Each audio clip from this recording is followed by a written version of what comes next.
French-based company that is a pioneer in twin-screw extruders, because the first twin-screw extruders was built in 1956 for the plastic industry at that time. And it was also a pioneer in making food in the mid-70s through extrusion, crispy products, and from there the development of several extruded markets, breakfast cereals and so on.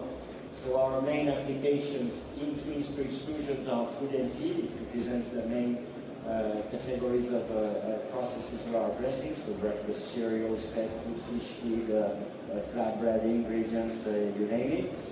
We also have non-food applications, biomass processing and specific things like that. We also do couscous and pasta line, nothing to see with extrusion, but that's what we do.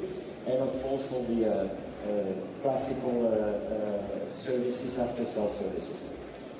So that's a classical extruder, one of them.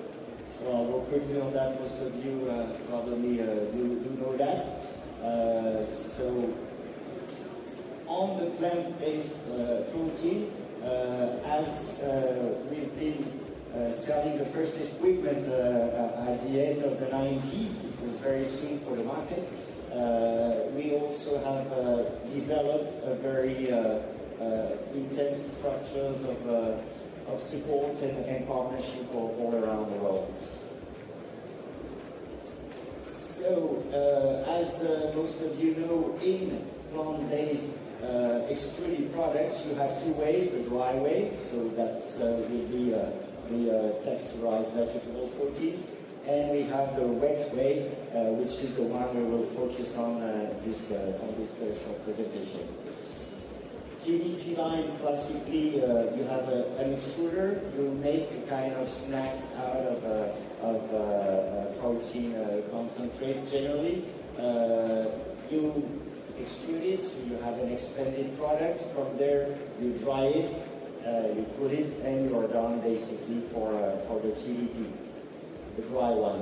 When it comes to the wet one, it's a different ambience, where you have a long barrel extruder and a specific fibrating die. These, we have designed several kinds of HME die. So this is one of them, where we can go to quite high thickness of product, so we go up to 25 millimeters diameters on that kind of die. So it's a cooling die, so it's a thermoregulated die, and that's where the vibration of the product happens. The extruder will melt the proteins, and the reorganization of this protein into fibers will be generated by that thermoregulated die. In that case, we have developed, and the purpose was to increase the throughput. Instead of having one die, we put another one on top of it, and we have two outlets on that same die.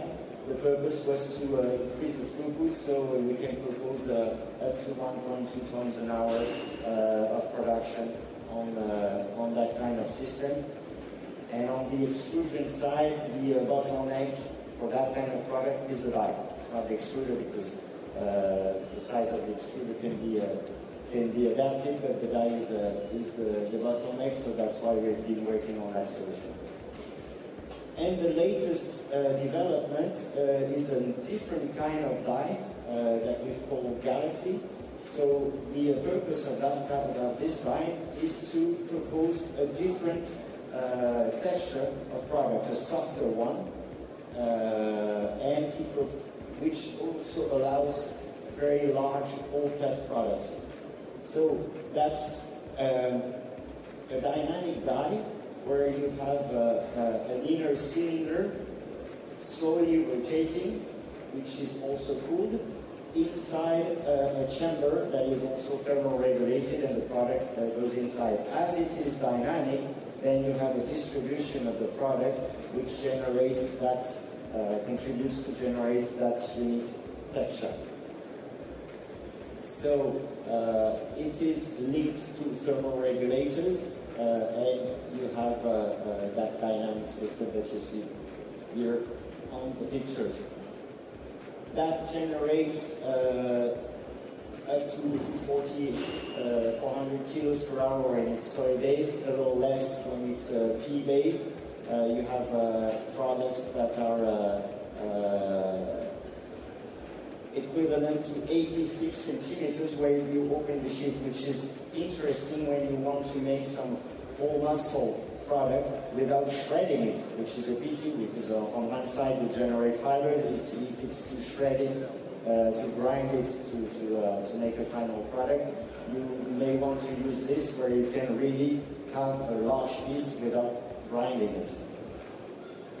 And the texture is softer, and it is adaptable on extruders that are from 50 to 90 millimeter screw diameters, so it should cover quite a nice range of production capacities.